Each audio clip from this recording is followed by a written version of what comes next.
ललिताननचन्द्रं सुमनवितन्द्रं बोधितमन्द्रं श्रेष्ठवरं सुखिताखिललोकं परिगतशोकं शुद्धविलोकं पुष्टिकरं वरदाभयहारं तरलिततारं क्षुद्रविदारं तुष्टिकरं भज भज भूतेशं प्रकटमः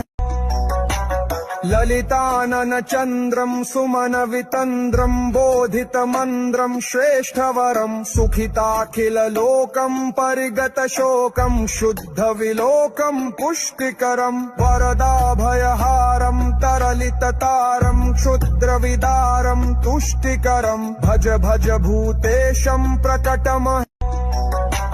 ललिताननचन्द्रं सुमनवितन्द्रं बोधितमन्द्रं श्रेष्ठवरं सुखिताखिललोकं परिगतशोकं शुद्धविलोकं पुष्टिकरं वरदाभयहारं तरलिततारं क्षुद्रविदा